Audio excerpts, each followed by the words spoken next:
Good afternoon, everyone. I'm happy to see so many joining me today to learn about technical assistance grants from the Preservation League of New York State. I'll give you all a few moments to file in. As you come in, please notice in the chat I have posted some information.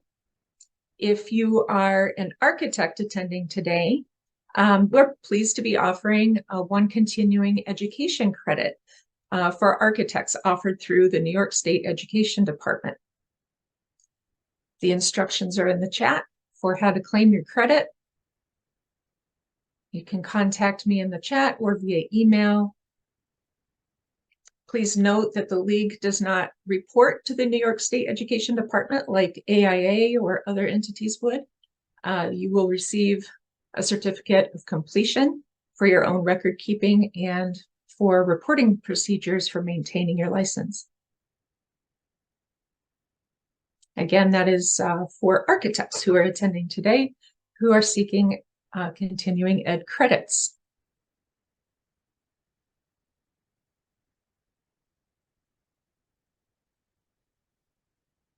All right, good afternoon, everyone, and thank you for joining me.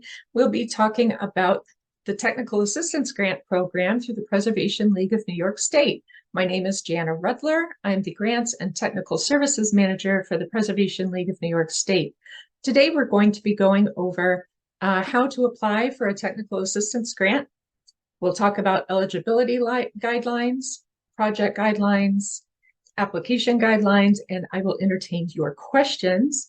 If you do have a question, please put it in the Q&A box at the bottom of your screen, and I will pause periodically to address questions. I may save them up till the end, so don't worry, I will get to everyone's questions.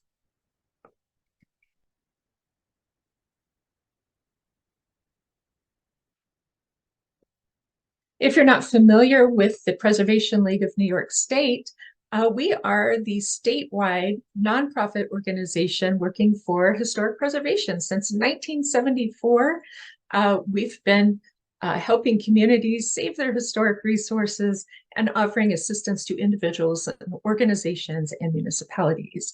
We empower all New Yorkers to use historic preservation to revitalize their communities, protect their heritage, and build a sustainable future. We envision a New York State where our diverse heritage is valued and protected. We lead advocacy, economic development, and education programs across the state. You can learn all about our programs on our website, preservenys.org, but here is a list of some of the things that we do to advance historic preservation in New York State. We collaborate with our local colleagues across the state on programs and interventions. Our local colleagues include ARCH up in the Adirondacks, Preservation Long Island, Preservation Buffalo Niagara, and Preservation, the Preservation Association of the Southern Tier, and many others in small communities and large. We also work in public policy and advocacy to make sure that historic preservation always has a seat at the table when it comes to smart, sustainable economic development and community revitalization. We offer technical services. All you have to do is call or email and ask your questions, and we will help you with your historic preservation concerns. Our 7 to Save program shines a light on endangered properties across the state, and it allows us to dedicate resources to helping to save those properties. We offer grants. We'll be talking about those today. We give excellence awards for exemplary historic preservation projects, individuals, and organizations once a year. And we have our preservation book club on our website. I hope you'll check that out and join us. Some really thought-provoking reads and a different way of looking at historic preservation in our society. And finally, we do give scholarships for historic preservation students. So if you know of anyone who is pursuing historic preservation studies in New York State, please send them our way. So we're here to talk about grants today. Our grants are a partnership with the New York State Council on the Arts with additional funding from the Maurice D. Hinchey Hudson River Valley National Heritage Area for projects occurring in the Hudson Valley Greenway. And we also received generous additional support from the Robert David Lyon Gardner Foundation, and that is for projects occurring on Long Island, headed up by nonprofit organizations. So we're super thankful for these partnerships. Without our grant partners, our grants would not be possible. So thank you to NISCA, to the Gardner Foundation, and to the Hudson River Valley National Heritage Area for their support. We offer 2 grants a year, 2 grant rounds a year, many more than just 2 grants. In the springtime, we have Preserve New York grants, and those typically open just after the first of the year in January with a March deadline. And this is the largest of our grant programs. They are preservation planning studies that we fund through Preserve New York, and they're meant to precede major capital projects. Our second grant round each year is technical assistance grants, and those just opened this month. We are looking at an October deadline, October 20th to be exact, and those are the ones we will focus on today. These grants are up to $4,000. They are meant to precede repairs, adaptive reuse, and rehabilitation projects for your building. And we will talk about some examples of those coming right up. So some of the eligible projects that we fund through our technical assistance grants are listed here. Both of our grant programs fund historic preservation planning studies, and this should be among the very first steps that you take before embarking on major rehabilitation projects, capital projects. If you're trying to determine a maintenance schedule for your building or organization, these grants can help you do that. One of the projects that we fund through technical assistance grants is an accessibility study. This is meant to help you determine how to make your building more accessible to the public.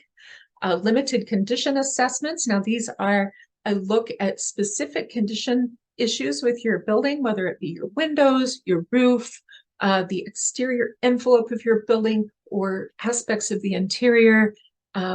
Engineering structural analysis can look at issues with the structure itself, whether it be the foundation or any of the supporting members in the building.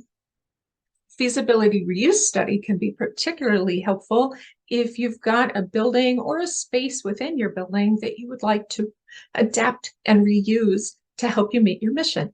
So this can give you some options for adaptive reuse. Specialized conservation study. Don't let the word conservation fool you. This does not refer to collections unless that collection piece is your building. So a specialized conservation study is meant to look at a specific aspect of your building that needs specialized attention, something other than structural or something that a general contractor can handle. So we're talking about things like historic stencils inside your house or certain kinds of paint and finishes. We funded a specialized conservation study some years ago that looked at the acoustics within a building. This was a performing arts space, had terrible acoustics, and the organization needed to figure out how to remediate that while preserving the historic integrity of their building. And finally, mechanical, electrical, and plumbing analysis.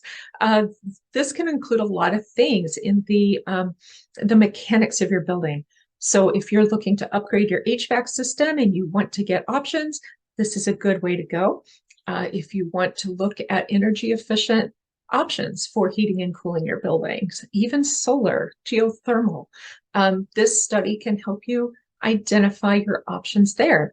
And of course, the intent behind all of these studies is to give you ways to use your building fully while preserving the historic integrity of your building. So this can really be helpful before you allow a general contractor or anyone else to come in and start working on your building. You will have some guidance to help them do the right thing for your building. So who can apply for a technical assistance grant? Well, our grants are open to 501c3 nonprofit organizations and municipalities. The applicant group needs to either own or have a long-term lease on the building. And that building needs to be owned by a 501c3 organization or municipality. You see where I'm going with this. So if your building is privately owned, or if it's owned by anything other than a 501c3 or municipality, we cannot fund it. So we're talking about 501c4s, C13s, any of the other nonprofit designations by the IRS, we cannot fund.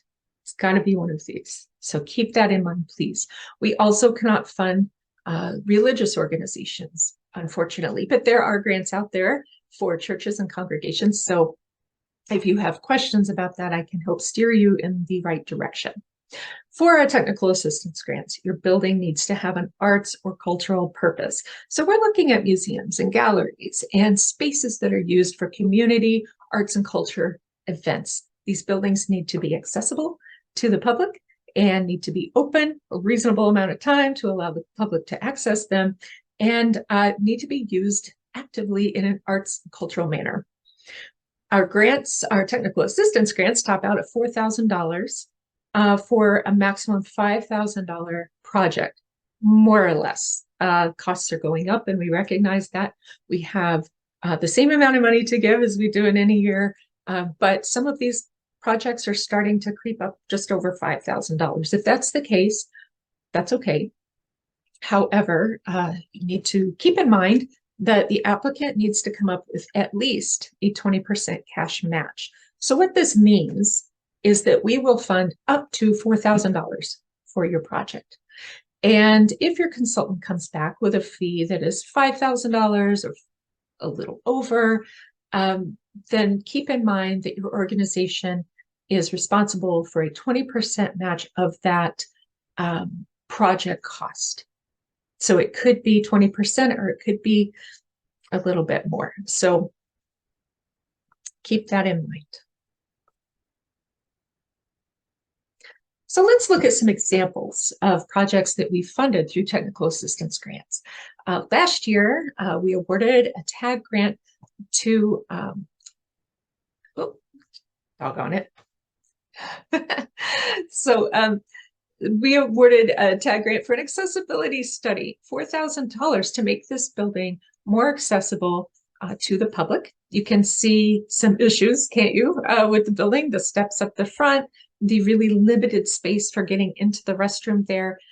This is an extremely vibrant arts organization right in the heart of Buffalo.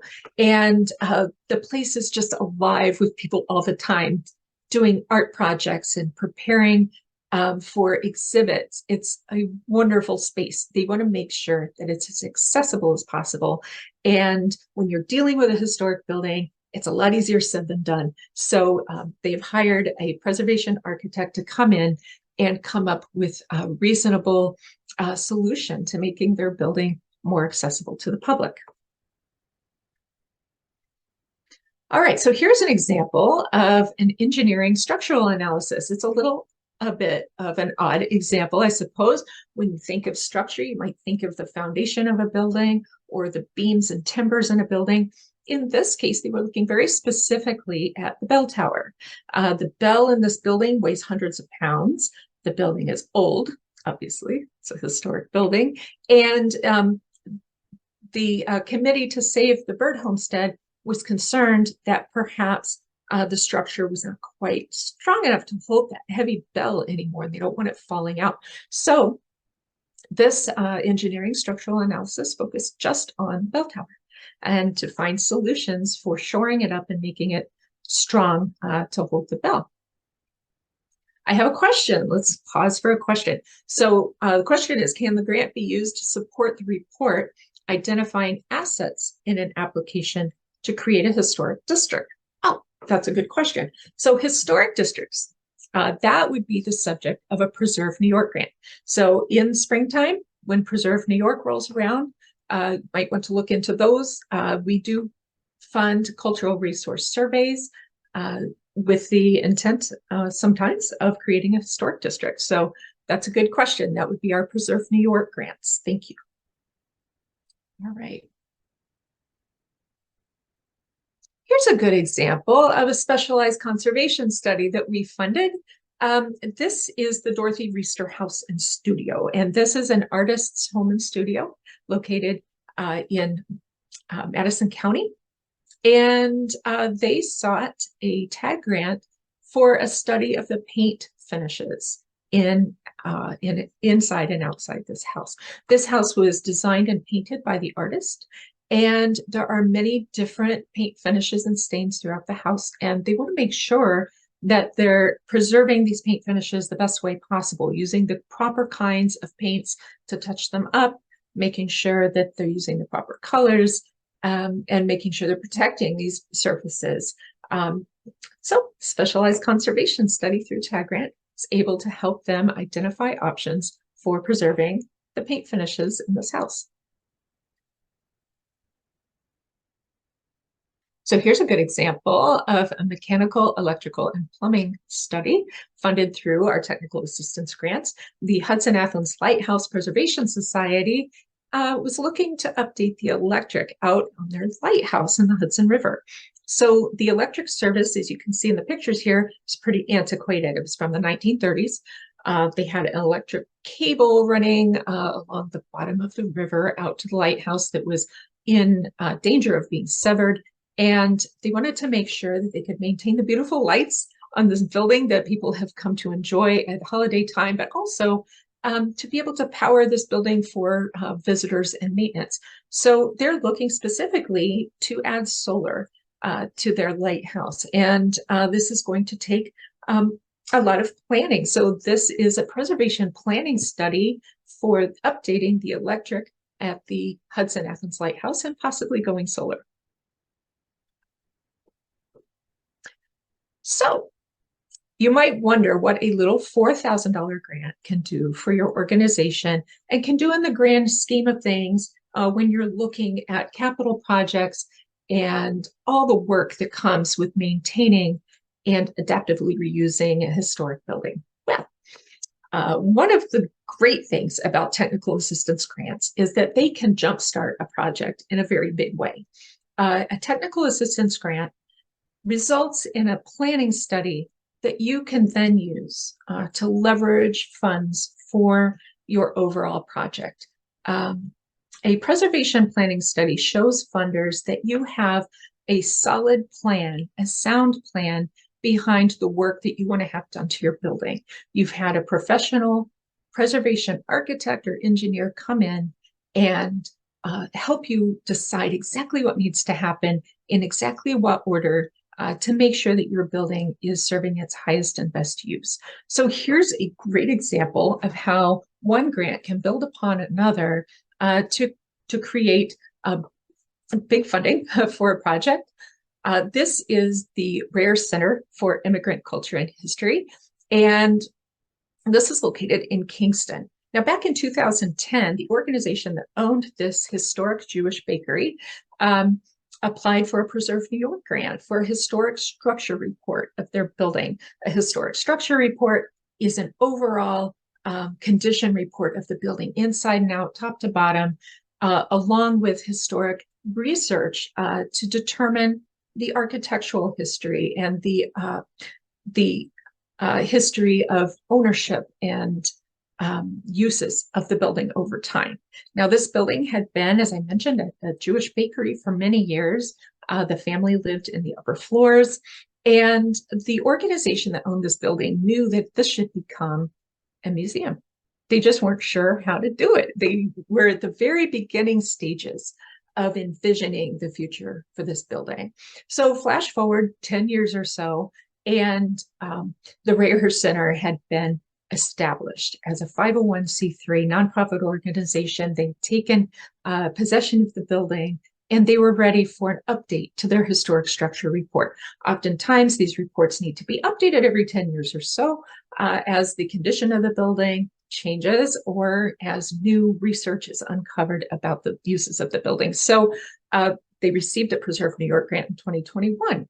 They came back the following year because as this project was starting to unfold, they prepared the spaces in the historic bakery space. Downstairs where the ovens, where the bake ovens are, and you can see in the lower left of your screen, that space. So they've got some interpretive spaces in that building, including a gallery, and they decided to turn their attention to the upper floors and see how they could adaptively reuse and interpret those spaces where the family had lived.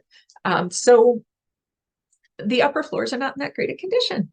There's some issues there with lead paint and mold and asbestos. So they needed to know exactly how to deal with those things before they moved forward. And that is what a TAG grant helped them to achieve through a hazmat remediation study. So this spells out exactly what needs to happen, in what order, in order to remediate those hazardous materials so that they can move forward with rehabilitating that space. Right on the heels of their TAG grant, they received a grant from the Environmental Protection Fund through the Office of Parks, Recreation, and Historic Preservation for just over $469,000 for their building rehabilitation project. Not saying that their TAG grant was directly responsible for that grant, but it certainly does not hurt to have these preservation planning studies ahead of time.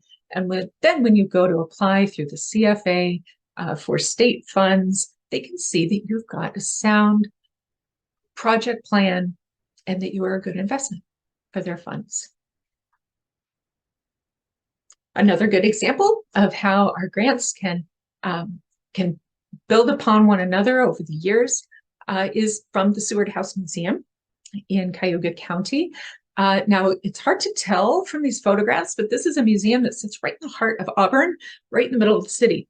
And it sits on a fairly large lot that has some formal gardens off to the side. Now, the museum has opened those gardens to the public with a strolling path all around. It's really serene. It's a really wonderful place to visit at any time. The public can walk right on through. But before that, they pursued a cultural landscape report with a Preserve New York grant back in 2015. They needed to know how exactly to interpret those historic gardens, make sure that the walking path was historically accurate, and that they were preserving any historic features in the landscape before moving forward with any renovations around the building. Then they came back in 2017 to fund a building condition report with a Preserve New York grant as well. And this looked at the building itself and helped them establish a maintenance plan for the building. In 2018, they were included in the Downtown Revitalization Initiative grant of $10 million. Wow. That Auburn received back then. And they were chosen as one of the projects to receive funding, $864,000 worth of funding for their barn and carriage house restoration. So in order to prepare for that, now that funding was decided in 2018, but they needed to see exactly how they were going to use those funds. So in 2020, they received a TAG grant for $4,000 for feasibility reuse study of their barn and carriage house. These twin buildings flank the gates that open onto the property. And they had traditionally been used for storage and for a variety of other things, but they really thought they could find a better use for these structures. And a feasibility reuse study would help them to decide what they should be used for and how exactly they would need to go about renovating them in order to use them the best way possible. And you can see the signs there in the bottom of your screen, proudly displaying the funding that they have received for this project over the years. So that DRI sign on one side, and then that big EPF $500,000 grant they received in 2021 to help rehabilitate those buildings. This is mind-boggling amounts of money for a lot of us within small organizations. We can't even imagine this. It is doable. And a lot of these things started with a little TAG or Preserve New York grant. This is one of my favorite stories to tell. So the Albany County Historical Association owns and manages the Ten Brook Mansion right in the heart of Albany. This mansion interprets life on a manor in the 18th and 19th centuries. And this museum has undergone some changes over the years. Back in 2015, they got a little TAG grant of $2,780 for a limited condition assessment. formerly known as a building condition survey. We've changed our terminology to match terminology in the field. So if you see building condition survey, that is also limited condition assessment. So that was to look at one specific aspect of this building. And if I remember right, it had something to do with water infiltration and some damage to the brick and foundation. Anyway, it was a long time ago, but they got that grant. And then they came back in 2018 for a Preserve New York grant to fund a historic structure report. They were looking to broaden the interpretation of this house. They wanted to interpret the lives of the people who lived here, but also the lives of the people who worked in the Ten Broeck Mansion. They needed to look at some of the hidden spaces in the mansion and start interpreting the lives of the people who worked here. So the historic structure report helped them to develop that kind of interpretive plan and also gave them a checkup of the building's condition. One of the things that was noted in the historic structure report was the water infiltration caused by poor drainage around the building and a variety of other things. But the recommendation was that they get a cultural landscape report done so that they could do some drainage work outside the building without worrying about disturbing any historic features in the landscape. They also have an extensive garden, and they really wanted to better interpret that garden to the public, invite the public to come in and appreciate it and walk through it. They had found that their visitors were bypassing the garden. They weren't sure they were allowed in there. And there was just a variety of issues with visitor experience and with orienting visitors to the site. So the cultural landscape report ended up being pivotal for the Ten Broeck Mansion. It helped them determine not only how to address the drainage issues around the house, but a number of other improvements that needed to be done as well. They needed better emergency access to the mansion. The fire department said, if you have a fire there, you're on your own because we cannot get in. So they needed to make sure fire engines could get to the site. They needed to make sure that their visitors had a safe place to park and a clear walkway to get to the mansion for tours. They were looking to establish a visitor center with ADA compliant restrooms and ticket centers so that visitors would know exactly what to do and where to go and would have that early orientation of the site as soon as they arrived. So the cultural landscape report really helped shed light on what was possible at this site. Not only that, but the cultural landscape report illuminated the existing features from their carriage barn that had been there before. The carriage barn no longer exists because the city had it torn down in the 1990s. It was a danger to itself and to others, so down it went. They lost that historic resource, but they still have aspects of the foundation, stone thresholds, even stone water trough for the horses. There's lots there that is just ripe for interpretation. And indeed, many of their visitors would come onto the site and say, well, what about their horses? Where did they live? And how did people really get around in the 18th and 19th century? And what did this site really look like? Was there really just a house and a garden here, or was there more? So visitors had lots of legitimate questions, and they wanted to be able to really interpret life in all its aspects for their visitors, and a reconstruction of their carriage barn would help them do that. Not only that, but a reconstruction of their carriage barn could provide a visitor center. So they pursued that idea with a feasibility reuse study. How feasible was it to build upon that old foundation and to make that part of a visitor center? So a TAG grant in 2021 helped them figure all that out. And right on the tail of their TAG grant, they received an EPF grant, Environmental Protection Fund grant, Historic Preservation Funds through Parks, of $283,000 and change.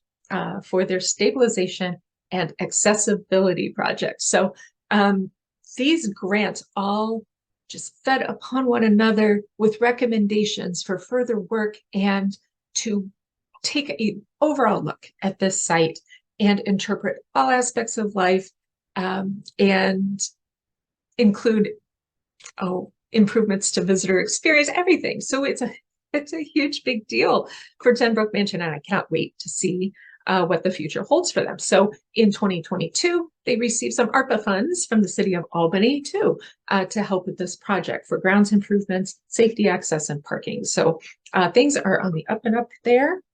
And it all started with a little tag grant. So last year, we gave 19 technical assistance grants. That was out of 24 applications. Wow. That was pretty good odds. I can't promise odds like that every single year. Your odds of getting a grant depend on how many applications we get. But we gave grants all across the state, from the tip of Long Island all the way out to central New York and beyond. So we made grants in 14 different counties in the state of just over $68,000. And 5 of those projects fell in the Hudson River Valley National Heritage Area. So those heritage area funds went a long way toward making sure that our grants, making sure our grant money went further all across the state. Looks like I have another question. So okay, so let's pause for a moment with a question.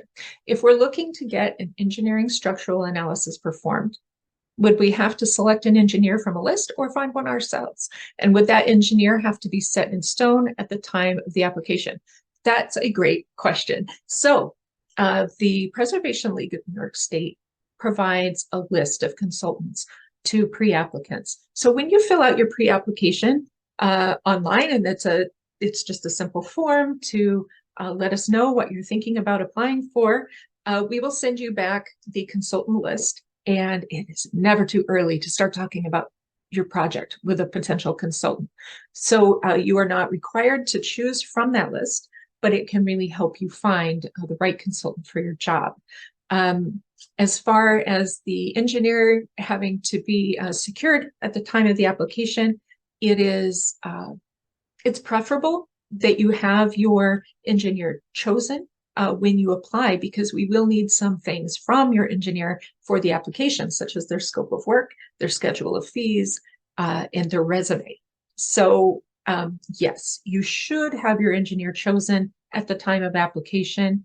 If you don't, or if you are a municipality and you have to do a bid process, we will accept an RFP in place of their scope of work and their credentials. But your application will be more competitive if you do have a consultant chosen. So if you have any other questions about that, feel free to ask.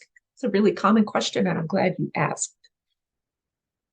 All right, let's move forward. Maybe it'll move forward. Guess not. Okay, let's try this. All right, so I hope you enjoyed the examples of successful technical assistance grants. Now it's time to learn how to apply. So the very first thing you should do is go to our website and read the grant guidelines for 2023. Yes, for this year. So we have the guidelines up on our website. They are in PDF form. So if you'd like to print them out, share them with your team, you can certainly feel free to do so. Please share your guideline, or please share our guidelines with your chosen consultant. If you choose a consultant off of our list, they're pretty familiar with our grant process. But if you don't choose one from our list, please, please, please share the guidelines with them so they understand what is fundable and what's not. And so when they submit their scope of work for the application, it will not contain things that we cannot fund. Okay, so it's really important to make sure that your consultant understands this grant and understands what it funds and what it doesn't fund. All right, so go to our website and fill out the pre-application. It only takes a couple minutes.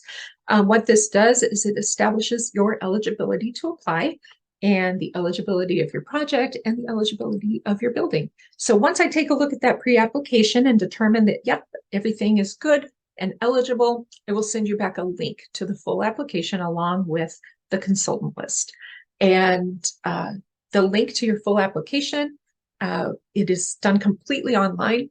Yeah, it's a fairly simple process. I think our TAG grants are one of the easiest grants you'll ever apply for, I believe. And then the next step would be to contact your consultant of choice. Now, like I said, it's never too early to start talking with a consultant. If you would like a consultant list anytime, you can always email me and I will send it to you. We send it standard with the pre-application, but if you'd like it before that, just let me know and I'll send it to you. So explain your intended project and what your overall goals are for the project. Make sure that you and your consultant are on the same page with what you're trying to do with your building and what they can do for you. And then take some photos of your building. So your application will require photos. We want to see an overall photo of your building and its context, and then narrow in on the areas of concern. Again, a technical assistance grant is meant to fund a study of some specific aspect of your building. It can be the full exterior envelope, which is pretty broad, but still it's a particular aspect of the building. That's a legitimate technical assistance grant project. It could be something specific like your windows. Maybe your windows need to be restored and you don't know where to begin. So take a picture of your overall building and its context, and then take some pictures of the problem that you're trying to address. Make sure that you take at least 5. We require 5 photos with your application. So then preview your application and read it carefully. So you're allowed to preview the application before you begin applying. There's no obligation to any of this, so you can fill out your pre-application, get the link, preview the full application. If you decide this is not the year for this, no problem. You don't have to apply. But at least it allows you to look at that application and see everything that you're going to need to submit. And then you can start gathering your materials, compile your attachments that you're going to need, like the stuff from your consultant, the scope of work, their resume, and their schedule of fees. Make sure that you get your budgets together. Everything that you're going to need to upload, put them in a folder on your desktop and have them ready. And then finally, complete and submit your grant application by the deadline, and that would be October 20th. All right, so I mentioned the guidelines. So one of the questions, actually the very first question on the pre-application is, have you read and do you understand our grant guidelines? I can't stress this enough. Please read them before you fill out your pre-application. It's only 2 pages. Actually, it's less than that. But please read them. They contain a lot of important information about eligibility, about ownership requirements of the building, how we evaluate your grant. You really want to know that so that you put the right information in your grant application so that we can evaluate your grant properly. The guidelines contain definitions of the project types. As this says for allowable project types, that's not right. That's for Preserve New York. Definitions of the many allowable project types that we allow for technical assistance grants. And if you have a project idea in mind and you're not sure if we fund it through TAG, just give me a call or send me an email and we can talk about it. Technical assistance grants are a little bit flexible with regard to the kinds of projects that we fund. And I got a question just this morning about LIDAR. I don't know if you're familiar with that. I'm not, so I intend to read up on it. But whether or not we fund LIDAR through TAG, the jury's still out on that, but we might. So things like that. So if you have an idea for a project and you don't see it on our list, just give me a call and we'll talk about potentially funding that. So our guidelines also contain the League's funding priorities. So year to year, the Preservation League of New York State reevaluates our mission and our focus and the things that we're trying to achieve through historic preservation. And we come up with specific priorities for funding. And those are in our guidelines as well. So if you meet some of those funding priority guidelines, then you may have a leg up on the competition. Grantee responsibilities. So yes, we give you money, but there's stuff you have to do in order to get it. So those things are spelled out in the guidelines as well. And finally, your deadlines, which you definitely want to know. So again, if you have any questions, please type it in the Q&A, and I will pause again for more questions in just a bit. All right, tip number 2. Submit your pre-application as soon as you can. So pre-applications are only accepted through Monday, October 9th.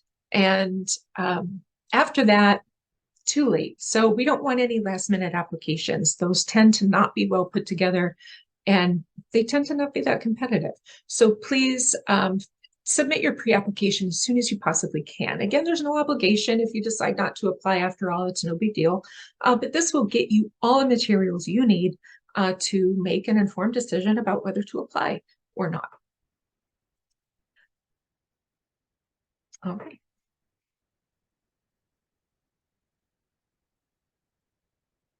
There we go. Talk to your consultants nice and early. It's never too early to talk to your consultant about your project. So start shopping around for a consultant, see who really jibes well with your organization, understands what you're trying to do with your building, and has the qualifications to help. Make sure that they have the right kind of experience. If you choose a consultant who is not on our consultant list, please make sure that they have plenty of historic preservation experience. We have had applicants come to us having chosen a consultant who's a really high profile, excellent architectural firm with zero historic preservation experience. That's not going to go well for your tag application. We want to make sure that they've got the right experience to deal with a historic building. If you're not sure, make sure that you get a portfolio from them. So they should be able to provide you a portfolio of their work with a focus on their historic preservation work. That will help your application tremendously, especially if we are not familiar with your consultant. So get onto their schedule nice and early. These folks are busy, and they anticipate our grant rounds every year because they know their phones are going to start ringing. Make sure you go over the grant guidelines with your consultant and get all the needed info and documents for your application. So take plenty of photos. Choose a nice day with good lighting. Put your best foot forward in those photos. We want to see your building in the best light possible, even if it has problems, because we want to see the problems too. That's why our grants exist, to help you address those problems. So take good quality photos. Make sure that your building is centered and level in your photo. Make sure it's not tilty. Make sure you're not chopping off any parts of your building when you're taking that overall view. If your building is part of a campus, if you have many buildings at your site, submitting a site map is super helpful for us, because then we can see that building in its context and how all those buildings coexist. Make sure that you narrow in on your area of concern, and make sure that your captions are helpful and tell us exactly what we're looking at in the photo, and make sure you credit your photos. This is a small thing, but not everybody does it. You really should. If you want your application to be competitive, please follow the instructions. Make sure you include photo credits. Even if you're a one-woman show and you're running the whole place yourself and out there taking photos and applying for the grant, and you're just killing it. You know, you're doing a great job. But even if it's obvious to you who took the photos, make sure you put your name there, or the name of whoever took your photos. All right. And remember that not everyone has ever seen your site before. Maybe the grant review panel is unfamiliar with your building. So make sure that you're telling the full story with your photos. All right. So your full application is done through a grant portal called Smarter Select. When you create your account, make sure you write down your login info or keep it safe somewhere, and make sure to log in the same way every time. And I will show you why in just a moment. There's 2 ways to log in to Smarter Select. You want to make sure you're being consistent. Otherwise, you might not be able to get into your application and you'll freak out and call me at the last minute. It's okay. It's okay if you do, but I'd rather you didn't. So log in, create your account, then log in, read through the application before you start. To make sure that you're prepared. Take note of the needed uploads and compile them in a folder on your desktop to make your job easier. But don't hesitate to call me, seriously, anytime. I'm always glad to help. I understand that online grant portals are not everyone's cup of tea. I guarantee you'll do just fine with it. But if you need my assistance, don't hesitate to call. All right, so the reason I pointed out creating an account is because when you get your link for the full application from me, this is the page that you will see, and it defaults to logging in. But if you've never created an account with Smarter Select, you won't be able to log in yet. So you want to click on this tab, up on the upper left that says create new account. If you have applied to TAG or Preserve New York in the past, then you should already have an account. And you can log in using those credentials. Now you'll see there are two ways to log in. You can log in using the credentials that you establish when you create your account, or you can log in with Google. That's handy. It's handy and quick. But if you choose to log in with Google, make sure you log in that way every single time. Because if you forget that you did that and you come back and try to enter an email address and a password there that you haven't established, it's not going to work. So make sure you're consistent with the way that you log in. Also, if you have help filling out your application, if your consultant or members of your team are helping you with this application, if there's more than one person working on it, make sure everyone logs in using the same credentials. And make sure that you initiate the application through the applicant. So what I'm trying to say here is that we have some excellent consultants who will do application work for their clients, but we really want to see the applicant initiate the application. So have the applicant go in, create the account and log in, and then share that login with the people who are helping, whether it's the consultant or members of their team.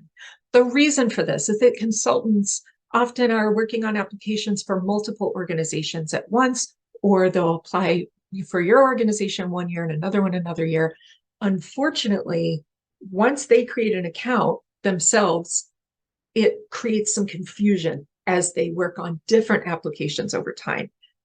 It's not impossible to get around. It makes our job really hard though. So please initiate your application through the applicant. Have the applicant do that and then share that login with your team for whoever's helping you with your application. All right. So this is the page you'll see after you create your account and log in. It includes a description of the Technical Assistance Grant Program. This page is kind of like our guidelines condensed. So this will give you some information about the grant program, but please make sure you read the guidelines too. And then if you go to the bottom of the screen, you can see the green apply button, but just above that, there's a blue word that says preview. So click on the preview and that will allow you to preview the entire application without having to go through page after page, without having to fill anything in. You can just preview it. You can even print it and share it with your team and say, well, here's the application. You work on this, you work on that. You can put it together that way and then enter the information later. So it's really handy to be able to preview this application before you hit apply. All right. So let me check out our questions. So I have a question here. We are the foundation, a 501c3 for a historic cemetery, a 501c13, which was once a farm. And original circa 1845 built farmhouse and barn still exist on the cemetery grounds. The cemetery owns property so that they can give us a 20 to 30-year lease for a yearly amount to be paid in foundation in order for us to apply for a much needed TAG grant. As we use the farmhouse for events and meetings. We need to have a structural study as well as accessibility. Oh yeah, they've got lots of potential projects here for TAG. So I think the question here is whether they're eligible to apply. Unfortunately, no. So here's an issue we run into a lot, is that a cemetery association, which is a 501c13, owns the land, owns the buildings. You've got a fundraising arm or a friends group or a steward group of the cemetery that is a 501c3. And they can fundraise for projects at the cemetery under their 501c3, which offers tax advantages to donors. It gives them access to some grants. Unfortunately, because the owner of the buildings is a 501c3 or 501c13, we cannot fund them. The reason behind this is site control. So when a 501c13 owns something, they are within their rights to restrict access to that property to only their members. In this case, a cemetery association, their membership are the people who buy grave plots in the cemetery. They could not that they would, but they could restrict access to only their members. And that's something that we can't fund. With New York State Council on the Arts funds, we have to make sure that the owner of the property is allowing free public access to the building. I mean, not without admission fees free, but freely allowing the public access to the resource and using it for an arts or cultural purpose. The only way to get around this, I think in this instance, is to convince the Cemetery Association to give or sell those buildings to the 501c3. They could still own the land that they sit on. But if the buildings are owned by the 501c3, then they could apply for historic preservation funding for them. I hope that makes sense. And I hate saying no to cemeteries because they're an important historic resource, but those are the rules we have to play by. So I'm sorry, 501c13s are not eligible for our grants. All right, so I have, let's see if I have any other questions. If you have your hand raised, please type your question into the Q&A and I will answer it there. All right. So narratives. So your grant application contains a couple of short narratives that we require. Years ago, we used to have a series of short answer questions, and those were tedious to read through, to be quite frank, and didn't really allow an organization to put their best foot forward in the application. We want to read narratives from you about your programs, about your mission, about your building. So make sure that you write compelling narratives. We have some guiding questions for those narratives. If there's additional information you feel you need to include, please do. But our guidelines will set forth the 3 criteria that we use to evaluate these applications. Make sure you read those criteria and keep them in the back of your mind while you're writing your narrative. Make sure that you're convincing us that you meet those 3 criteria. All right, those were the 3 criteria, by the way, are historic preservation excellence and project quality, fiscal and managerial competence, and service to the public. So those are the 3 things that we're looking primarily at when we assess your application. Historic preservation excellence and project quality looks at the resource itself, the building itself, how significant it is, how important it is from a historic preservation standpoint. Now, obviously, things have changed over the years. Thankfully, we're no longer looking just to save the best examples of a particular architectural style.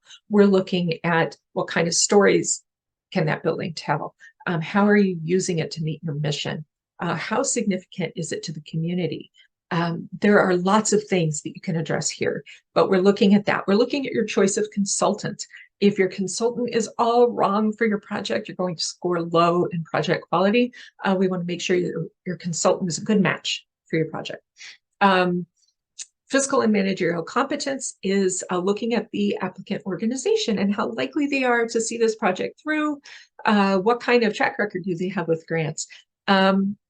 How likely is it that you're going to be able to take this preservation planning study and move it forward into real work on the building? So how well can you raise funds for this? How much community support do you have for this project? Service to the public looks at the kinds of arts and cultural programs that you're running in and around this building, looks at the amount of community support you have, how much you're open to the public, making sure that you're keeping that building as accessible as possible to the public, things like that.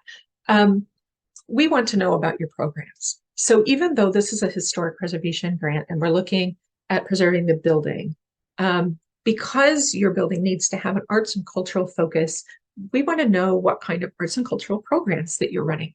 And so describe your programs, talk about your partnerships, anybody who comes in to use your facility for arts and culture. We want to know what you do, why you do it, how you do it, and how that building is helping you meet your mission. And finally, you want to describe your project. You want to get an engineering structural analysis. Why? Why is this a good time for your project? what's it going to result in? Do you have a plan for moving forward with the project once you get that tag study? So we want to be excited about your mission. We want to be excited about your project, and we want to make sure that you're doing what's best for your building. So convince us of all of those things in your narrative. All right. Yes, if you have to leave, which yikes, we are running out of time. So if you do have to leave, I am always available via email or phone call for questions. Hannah, thank you very much for attending, and thank you for your question. All right, let me zoom forward through our remaining slides. Budgets. I just want to say a couple things about budgets. So we require 2 budgets in your grant application, an organizational budget and a project budget. Your organizational budget is just a balance sheet. It's a statement of your organization's finances, income and expenses. Does it need to be balanced? No. I mean, if it is, that's great, but very few of us have perfectly balanced budgets, right? So show us, an accurate statement of your income and expenses, and show us where your 20% match is coming from. Is it a result of donations? Is it from your savings? Is it from fundraising events? Make sure that we can be relatively certain that you've got that 20% match figured out. Make sure that if you're a municipality, please do not give us a 60-page budget. No.